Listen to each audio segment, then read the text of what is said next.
আসসালামু আলাইকুম ভিউয়ার্স। গত পর্বে আমি দেখিয়েছি আমব্রেলা ফ্রক বা রুমাল শার্ট ফ্রক কিভাবে কাটিং করতে হয়। আজ আমি দেখাবো এই রুমাল শার্ট বা আমব্রেলা ফ্রক কিভাবে সেলাই করতে হয়। আশা করি ভিডিওটি আপনাদের জন্য ভীষণ হেল্পফুল হবে।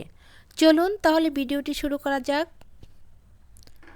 আমি যে কাপড়টি কেটে নিয়েছিলাম সেটা এখন সেলাই করে দেখাবো। প্রথমে আমি এই বডির কাপড়টি আলাদা করে নিচ্ছি। এটা হচ্ছে বডির কাপড়। বডির পার্টের সামনের পার্টে আমি গলার পট্টিটা লাগাবো এখন।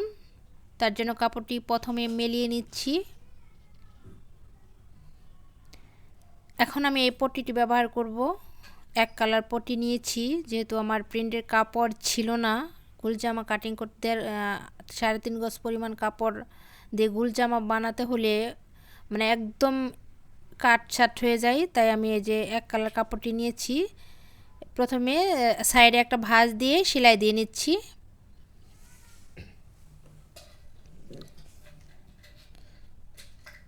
যে এখন দেখেন, মনোযোগ দিয়ে যদি দেখেন তাহলে অবশ্যই বুঝতে পারবেন।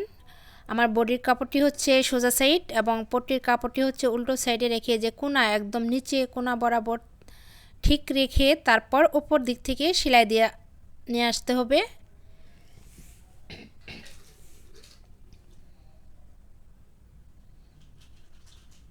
যে আমি একদম সাইডে একটা সেলাই দিয়ে নিচ্ছি।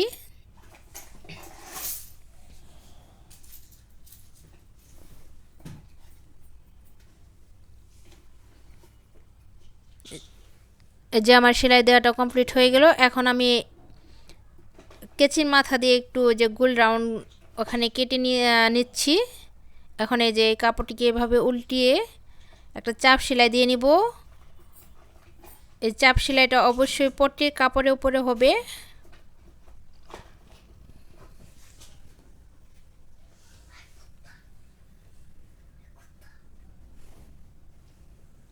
এই যে পট্টিটা লাগানো আমার কমপ্লিট হয়ে গেল। এখন এই যে পট্টিটা নখ দিয়ে ঘষে ঘষে যেভাবে ফিনিশিং করতে হবে। এখন আমি এই যে পিছনের পার্ট, এটা পিছনে যেহেতু আমি কলার লাগাবো তার জন্য সেটা সোজাই রেখেছি, কোনো কাটিং করিনি। এখন ঝোলাটার জয়েন দেব। এই যে সমান করে ধরে এক সাইড থেকে সমান করে ধরে তারপর শোল্ডারের সেলাইটা দিয়ে নিব। শোল্ডারে অবশ্যই ডবল সেলাই দিয়ে নেবেন। এক সাইডটা লাগানো আমার কমপ্লিট হয়ে গেছে। এখন অপর সাইডটা লাগাচ্ছি।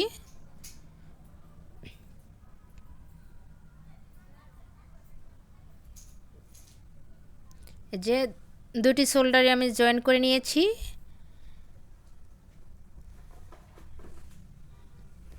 এখন এই যে দেখেন আমি কলার লাগাবো, আর কলারের ভিডিও একটা ফুল ভিডিও আমার চ্যানেলে রয়েছে কিভাবে কলার বানাতে হয়। সেটি ভিডিও ডেসক্রিপশন বক্সে আমি লিংক দিয়ে দিব, আপনারা চাইলে সেখান থেকে দেখে নিতে পারেন। এখন এই কাপড়টিকে মিলিয়ে যেভাবে কলারের যে পিছনে এভাবে একটু ভাঁজ করে শোল্ডার বরাবর এরকম ভাঁজ করে মাঝখানে একটা চিহ্ন করে নেবেন। যে মাঝখানে একটা চিহ্ন করে নিচ্ছি আমি। পিছনে গলার যে দুই পাশ থেকে কাঁধ থেকে ধরে মাঝখানে একটা চিহ্ন করে নিতে হবে। ঠিক একইভাবে কলারের মাঝখানেও দুই ভাঁজ করে এভাবে চিহ্ন করে নিতে হবে।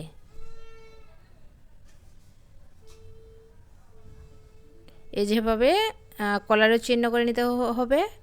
এখন আমি এই যে দেখেন কলারের যে পিছনে যে বডির পার্টটা, সেখানে এই যে কলারটা এভাবে নিচে রেখে এভাবে নিচে রেখে কলার যে একটা সেলাই দিয়েছি এই সেলাই বরাবর এভাবে সমান করে ধরে আগে এক সাইড সেলাই দিয়ে নিতে হবে।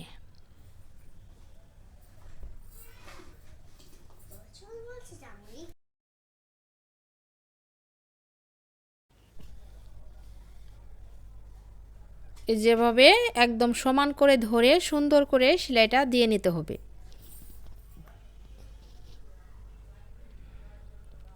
এখন এই যে অন্য পাশ থেকে এভাবে সমান করে ধরে তারপর অন্য সাইডে সেলাইটাও দিয়ে নিতে হবে।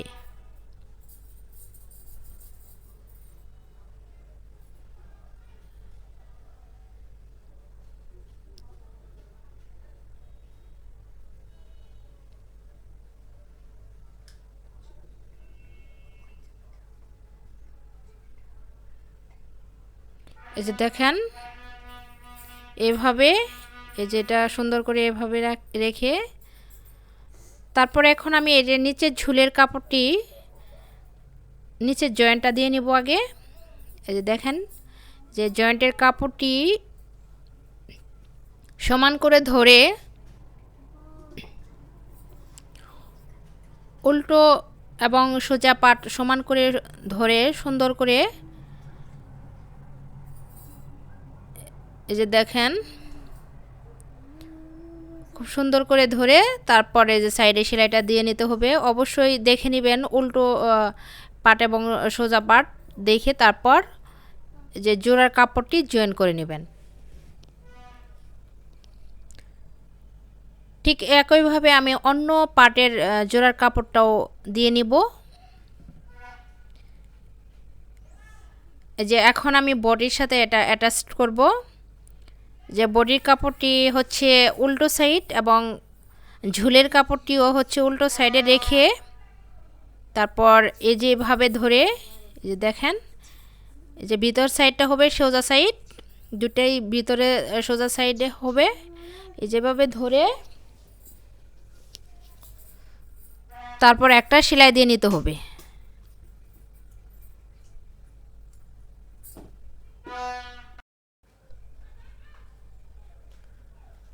খুব সুন্দর করে সমান করে ধরে সেলাইটা ক্লোজ করতে হবে। এই যে সেলাইটা আমি দিয়ে নিয়েছি, এখন এভাবে উল্টিয়ে এই যে দেখেন সোজা সাইড করে এই যে নিচের এই যে এটা এই পাশে দিয়ে তারপর বডির সাইডে একটা চাপ সেলাই দিয়ে নিতে হবে।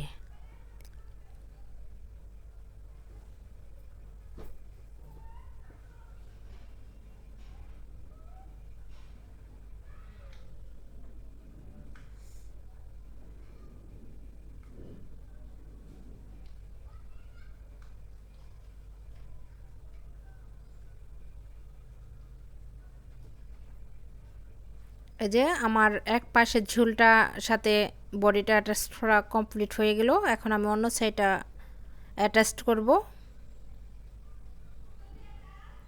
ঠিক একই প্রসেসে আমি অন্য সাইডটাও লাগিয়ে নেব।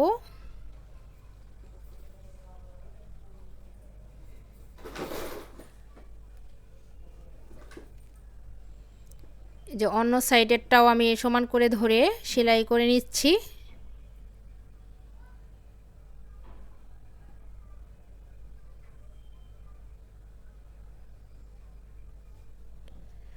ঠিক একইভাবে একটা চাপ সেলাই দিয়ে নিব। এখন এই যে বেল্টের কাপড়টি আমি সেলাই করে নিব, দুটি ভাঁজ করে সাইডে একটা সেলাই দিয়ে নেব।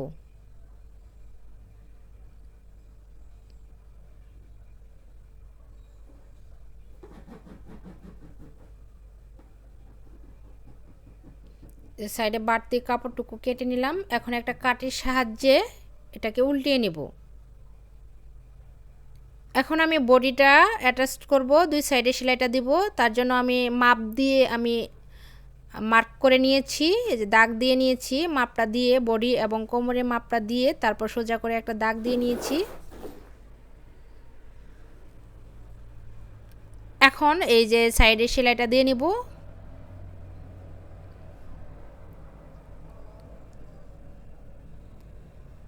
এই যে যে বডির যে জয়েন্টটা সেখানে আমি বেল্টটা ব্যবহার করব। তার জন্য এই যে ভিতর থেকে এক পার্ট সরিয়ে ভিতরে এই বেল্টটা সুন্দর করে পজিশনে রেখে একদম জয়েনের উপরে বডির জয়েন্টটা যেখানে দিয়েছি তার উপরে এভাবে বেল্টটা সুন্দর করে ভিতরে রেখে তারপর সেলাইটা দিয়ে আসতে হবে।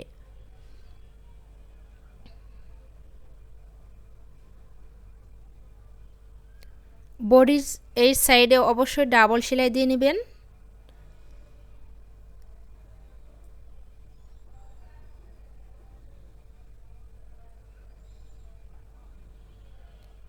যে বডির এক সাইডে আমি সেলাইটা দিয়ে নিয়েছি, একই প্রসেসে আমি অন্য সাইডে সেলাইটাও দিয়ে নিব। এখন আমি নিচে সেলাইটা দিয়ে নিব। নিচে প্রথমে একটি এই যেভাবে একটি ভাঁজ দিয়ে প্রথমে একটা সেলাই দিয়ে নেব।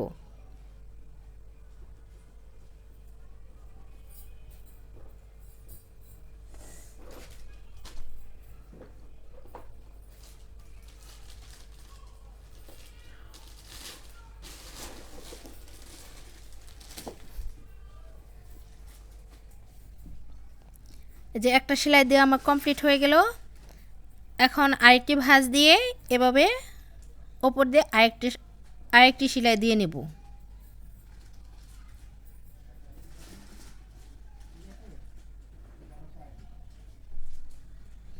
এই যে নিচের সেলাইটাও দিয়ে আমার কমপ্লিট হয়ে গেল। এখন আমি হাতাটা অ্যাটাচ করব। এই যে হাতার জন্য এখানে বেল্ট হাতা অথবা মৌসুমি হাতা যে যেটাই বলেন এটা বানিয়েছি। আর এই হাতার ভিডিওটি আমার চ্যানেলে রয়েছে, আপনারা চাইলে সেখান থেকে দেখে নিতে পারেন। এই যে দেখেন, আমি ভিডিও ডেসক্রিপশন বক্সে তার লিঙ্ক দিয়ে দিব, আপনারা চাইলে সেখান থেকে দেখে নিতে পারেন। এই যে দেখেন, আমি হাতার মাঝখানে একটা চিহ্ন করে নিলাম এবং এই যে বকল থেকে আমি সেলাইটা দিয়ে নিব নিচে। এই যেভাবে বকলের সেলাই দুটি এক করে, দুটি হাতার এবং জামার কাপড়ের সেলাই দুটি এক করে এই যে নিচের যে বাড়তি কাপড়টুকু এটা এভাবে মুড়িয়ে নেবেন। এই যে এভাবে মুড়িয়ে নিয়ে তারপর সমান করে ধরে হাতার সাইডে সেলাইটা দিয়ে নিতে হবে।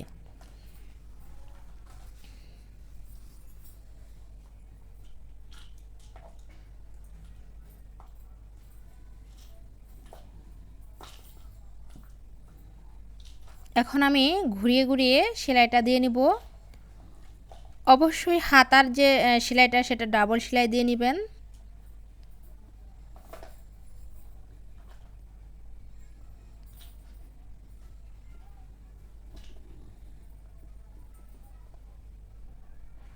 এই যে সেলাই দেওয়া আমার কমপ্লিট হয়ে গেল।